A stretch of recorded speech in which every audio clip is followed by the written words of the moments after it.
Chapter 13. Selfless Defense. Starlina emerged from the lake, dripping like a wet rag, in time to see Seadred looming over her father. They were perhaps a spear's throw away. Seadred's back turned to her. "Get away from him, you monster!" she screamed. Seadred cackled like dry leaves. Zale, seems we have ourselves an audience. Now give me the Grimstone and put an end to this game. Show your daughter you know how to lose with dignity. "Oh, I see," her father said, still upon the cave floor. "And you're just going to let us all walk out of here peacefully, like we just lost a friendly game of tag?" Whatever makes you happy, Zale, Seadred replied. I really think we're beyond the point of exchanges and negotiations over who's doing what. What's for certain is this. I have you at the point of my sword, and your crew is slipping for the water, every one of them trapped like fish in a barrel. "Not all of them!" Jensen shouted. Starlina turned with a start. Jensen, her Jensen, emerged from the edge of the lake like a crocodile on the hunt. He plowed into Seadred, water spraying from his clothes. As the scoundrel fell to the side, Jensen took up her father's saber. Seadred sprang to his feet with a wild swing of his sword. Silver steel flashed as they dueled. Jensen's youthful fervor proved a challenge for Seadred, but the dastardly captain held his ground. Starlina's father had not yet stood. His hands were busy inside of his coat, as though checking for something. She gasped. "Does he actually have the Grimstone here with him?"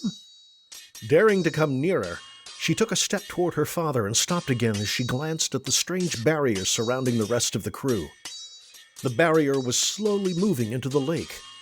The crew's dark outlines splashed about frantically as water filled their bubble of a prison. Somehow the Grimkins were able to keep them trapped inside while also allowing the water in. She saw the whiteness of Fulger's hands and dagger banging against the dome. "Please, Fulger," she silently hoped. "Please find a way to overcome it." Then Fulger made the outline of a star. Starlina's heart skipped. It was the signal he had asked her to watch for back on the ship, when the dagger had glowed in her grasp. She swallowed her fear and ran toward the barrier, stepping ankle-deep into the edge of the lake. She could see Fulger's face just behind the dome looking back at her. Maintaining eye contact, he smacked his palms and dagger against the dome, the white of his energy spreading from the impact. She had no idea what he expected. There was only one thing she could think to do. She placed her hands over Fulger's. It was like trying to touch through a pane of glass, typically a futile endeavor. But it wasn't futile. Starlina flinched as she felt intense yet inexplicably welcoming warmth in her hands. The same white glow Fulger possessed spread from her own hands. Fulger closed his eyes. Her energy seemed to feed into his. Seadred yelled out. Seadred and Jensen were still fighting. Jensen had just made a bad step upon a rock, turning his ankle. As he stumbled to the side, Seadred's sword came around, slicing hard into the back of his left leg. He fell with a blood-curdling scream, unable to stand. "Jensen!" She pulled away from the barrier and leaped at Seadred. "Starlina, no!" her father shouted. He was back on his feet. She grappled Seadred around the neck from behind, trying to pull him backward. He wriggled free and threw his arm around her neck, tossing her against the nearby cave wall. "Starlina!" Jensen shouted, wincing and holding his leg. The entire cave rumbled. Fulger was pushing the barrier back toward the Grimkins. Zaps of white energy emanated from around the barrier, striking at the cavern, loosening stalactites and chunks of rock. Starlina's chest heaved with exertion and terror. Seadred's sword was now pointed directly at her heart. Seadred positioned himself to address her father. "Now you see, Zale, we have here a final ultimatum. Give me the Grimstone if you want to see your starling puppet leave this place alive." "Derek, you murderous dog!" shouted her father. "Leave her out of this!" I'll not be impugned by the likes of you, Zale. Given you chance after chance I have, and now we've come to this. They had to shout ever louder as the rumbling within the cave increased. Fulgur and the Grimkins were deadlocked, although the Grimkins were clearly struggling to fight back. As rocks continued to rain down throughout the cavern, Starlina wondered if the cave itself might collapse. 3 of the Grimkins stepped closer to the anomaly, trying to overpower Fulgur. They soon regretted it, as they were zapped by white tines of energy that destroyed their black stones and scattered their lifeless bodies like dandelion seeds. Another Grimkin was crushed by a boulder from above, leaving only the commander.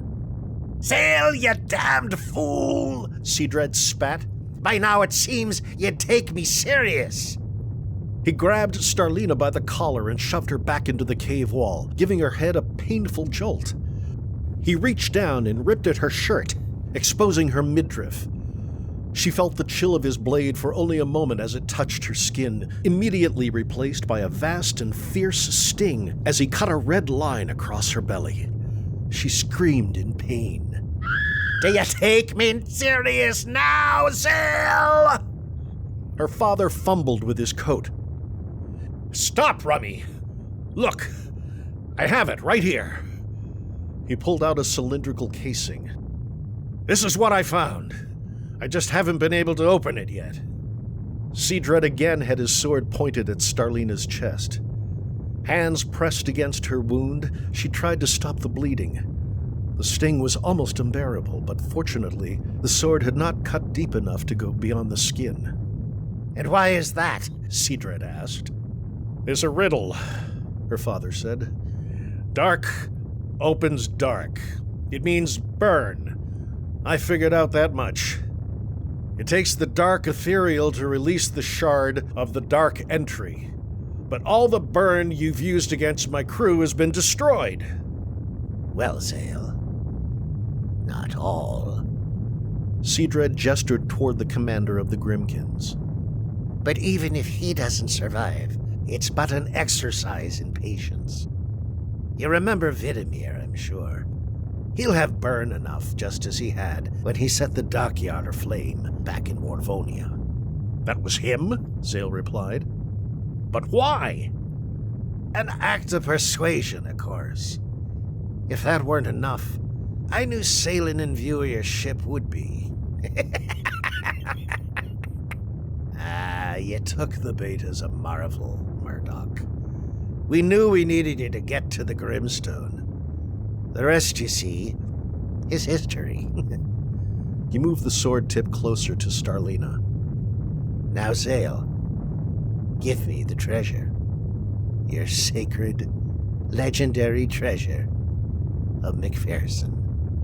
"Fine, Seadred. You win." He stepped closer and held out the canister. "The real treasure of McPherson isn't the Grimstone." Seadred grasped the cylinder's other end. "The real treasure was his family, his daughter." Starlina felt awful and touched all at once. Throughout her entire life, her father had chosen time taking voyages over time with her. In truth, she'd never felt particularly valued by him over his treasures. Whether or not that was fair, he'd never really proven otherwise. Until now. Seadred gave a yellow-toothed smirk. "Very sentimental, Zale. But I'll be taking the Grimstone." Her father released it to Seadred and took hold of Starlina's arm before Seadred could pull any further tricks. More rocks fell within the cavern, landing all around the Grimkin commander and rolling off the barrier. "Best of luck to you, Zale," Seadred said. "Should you make it back, I'll put in a good word for you with the guild as a Grand Master."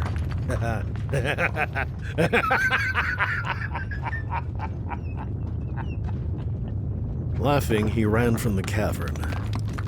Seconds later, the barrier lifted from the ground. Fulgur pushed it away like something immensely heavy, and the crew took their chance to escape. Zale felt a wave of relief with his crew now freed from the barrier. "There's Sidred! He's running away!" shouted Dippy. "Let him go," Zale replied. "Our priority now is getting everyone out of here alive." His eyes were on Fulgur, knowing the man was giving all of his strength to remove the barrier. "We can still catch him, Captain," Yancey yelled. "I've got some spring in my step yet." Zale shook his head. "No. He still has a full, fresh crew waiting for his return. I'll not lose more of our own on account of that cursed Grimstone. Dippy, let's get everyone secured." "Pull away our wounded and fallen!" Dippy called out. Men were dragged away to safety. Zale's heart was very heavy to see that good seamen had perished. Jonas, Ian, Sal, Clement, and Winston. Several others, including Jensen and Rosh, were significantly wounded and would need to be helped back to the ship. Zale came as close as he dared to where Fulgur still held back the barrier. "Capital work, Healer Fulgur. No doubt worthy of Elo's highest honor. The crew is freed, and it's time to go." Fulgur was covered in sweat, his raised arms shaking. He met Zale's eyes and smiled. Then the healer lowered his arms with a massive burst of energy, shooting a shockwave throughout the cavern. The blast tore through the Grimkin, burning away feathers and skin. Its burn was destroyed with a puff of violet smoke. A mighty rumble followed the blast, and an avalanche of rock fell directly upon Fulgur's position. Everyone in the cavern felt silent as a huge cloud of dust kicked into the air. Shouts of anguish erupted from the crew. "Quickly, uncover him!" shouted Zale. "Now!" They swarmed the rubble, pushing away cave rocks and shards. "Sir!" Yancey shouted. "He's still alive, but just barely!" Zale came at once to their location. Fulgur had been badly pounded. His breathing was labored and rattled. A very large chunk of rock had fallen right over his torso. Lungs, ribs, and everything around them. "Fulgur!" Zale chewed his lip as he took in the grim state of their healer and spiritual guide. "Hang on! We'll get you back to the ship." "Nonsense, Captain," Fulgur muttered. "Waste no resources on my account. There is no point." "Your head is jiggered," Zale said. "We leave no man behind. We'll get you back to the ship, get you rested, get you fed, and you'll be shipshape in 2 shakes of a stick." Fulgur smiled weakly. "Such optimism, Captain." He coughed, wincing. "The Grimstone. I know you will do right. Your heart is good." Zale sniffed. He fought his emotions. No captain worth his salt would be caught tearing up over a newly initiated physiker. "You know me," Zale said shakily. "Always helping others." Fulgur opened his hand, the Novidian Annalase resting within. "Please, take it, Cap." He sucked in a breath with great effort. "Take it." Zale did. "Seek the Order of Ether, Diamond. Tell them of Grimstone." Fulgur swallowed. "Captain Zale, may Elo's brightness shine on you." His eyes fluttered. "Such light." His last words were merely a whisper within his final breath. Fulgur's head fell aside in death. His lips remained smiling, as though he were merely in peaceful slumber. Anyone wearing a hat had removed it. Sniffles echoed throughout the cavern. Zale brushed away his tears. This man had been so much more than a physiker. "I imagine he saw the light of the ethereal realm just then," Yancey said. "Of that, good sir," said Zale, "there is no doubt." Seadred's ship was long gone by the time Murdoch's crew was fully aboard the Queenie. By the soft light of the moon and rings, they loaded the last of their dead and wounded. Many situations might have called for land burials prior to departure. Zale, however, with his crew in full agreement, was not in the least a bit inclined to leave his fallen in this cursed land of Gukhan. They would sail well beyond its borders and give them an honorable burial at sea. Their fallen crewmen were wrapped in their own hammocks and kept upon the forecastle. 6 souls lost in the cave, added to the 3 taken when the Grimkins had boarded their ship. 9 lost in total. It was the worst single-voyage death toll Zale had experienced during his entire career in the Seafaring Guild. It seemed no small stroke of luck that they had avoided any further encounters with Gukhanian soldiers. Word of the overtaken fort might not yet have reached other strongholds or authorities, but Zale knew this would not be the case for much longer. If retaliation came, it would be swift and ruthless. With everyone aboard, there would be no loitering or rest, no good night's sleep to prepare for an early morning sail. Rather, the ship would be turned about and sailed at once, for as long as they needed until they were clear of Gukhan's shores. Fortunately, the river's current naturally flowed toward the ocean, making their exit faster. Once back at sea, they took full advantage of a southeasterly wind and cut the waters as quickly as the elements allowed. It was not a direct course back to Tuscany, but it was the fastest course away from Gukhan. They could correct for direction later. The crew stuck to their tasks, with few words spoken between them. They were tired and hungry and sorely aggrieved, and every one of them was driven by the innate instinct to get away from this place as fast as they could. It would be a long haul from here. With 9 fewer, there would be more work and longer hours for everyone. All for naught, grumbled Caspar from the helm. We don't even have the Grimstone to show for it. Zale stood by the larboard railing of the quarterdeck, gazing out to sea and watching the dark mass of Gukhan shrink in the distance. Are you familiar with the concept of a blessing in disguise? He asked. You didn't see what I did. That Grimstone is nefarious business. Fulgur was right to warn us of its danger. If it's such a powerful, dangerous thing, I can't imagine it being better with Seadred. Maybe it'll prove too much for that black-souled tyrant. Jensen leaned upon a crutch, his legs splinted and bandaged. Perhaps he'll just get a little too careless and turn into stone. Or perhaps he'll melt into a puddle of ooze, said Yvette. The loss of oarsman Winston had fueled in her a special hatred for Seadred. He'll burst into flames and burn to ashes, Miles said. Boils will cover his skin and all manner of bugs will bite at his wounds, said Hookney. Bah, said Caspar. We still have no prize to show for this voyage. We've not enough time to take new jobs before the bar goal expires, or before Seadred beats us to it. There will be more prizes, Zale replied, clapping Beep on the shoulder. What we've lost here in spoils, perhaps we'll have gained in scruples. That's much more than can be said of Seadred. I have a feeling he'll get what's coming to him. He descended the stairs for his cabin. He heard one final grouse from Beep as he walked away. Perhaps, but they don't pay well for scruples back at port. Today, friends, the sun smiles upon us, Captain Murdoch shouted from the forecastle deck. Everyone was gathered upon the deck under the light of late morning, the salty air mild and comfortable. They had sailed hard all night, working to put as much distance as possible between them and Gukhan.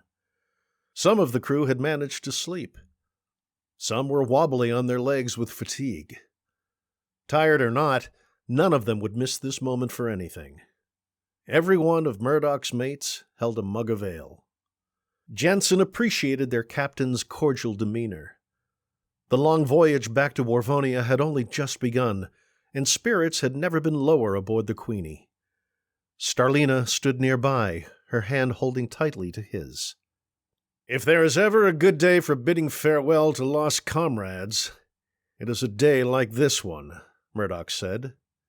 Men, we have suffered much.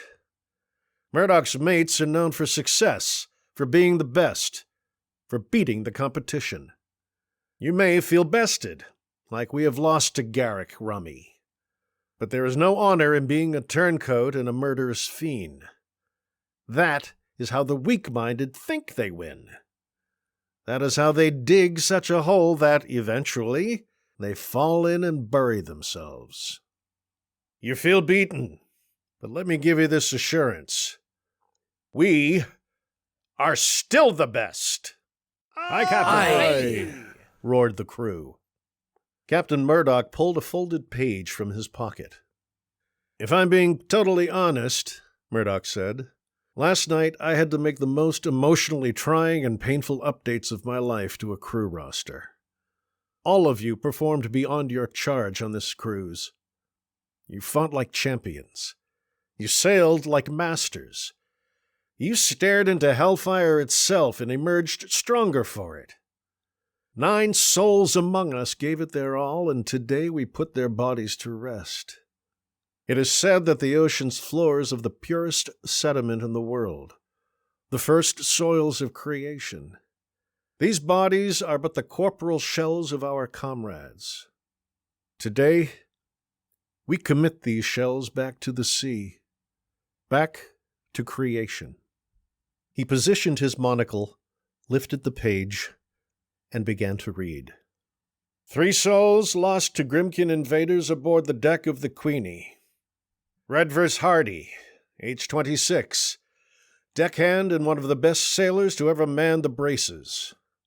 Tate Woodard, age 28, a bosun's mate who could have sailed us through stacks in the fog of a blizzard with both hands behind his back. Elihu Jones, age 29, deckhand and the reason half of Wigglebelly's soups passed edible. Jackson sniffled and wiped a tear. It's true, man. 5 souls lost to Grimkin mercenaries in the cave of Gukan, Captain Murdoch said. Ian Hopper, age 32, rope master, and none skilled the better at rigging. Winston Clergy, age 41, oarsman and coxswain's mate. A true honor to have had in our crew.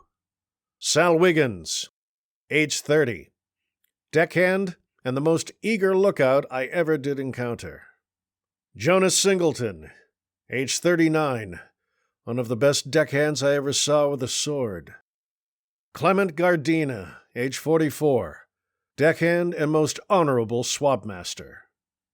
Captain Murdoch paused a moment, preparing himself to read the last name. And Fulgur Geth, age 50, lost in selfless defense of the crew against Grimkins in the cave. Physiker, healer, spiritual guide, and the reason we stand here alive today. Every head lowered, every hat was removed, and solemn moments of silence followed. The captain raised high his stein. Raise your ales, and drink a toast. May their journey to beyond be one of fair winds and following seas. Hear, hear, hear, hear, hear, shouted the crew with a coinciding draught of ale. Then, one by one, large stones were tied to the hammocks, and the fallen men were committed to the sea. It might have been the way the sunlight glinted in descent, but Jensen could have sworn he saw a nimbus of faint white light surround Fulgur's hammock as it splashed into the water.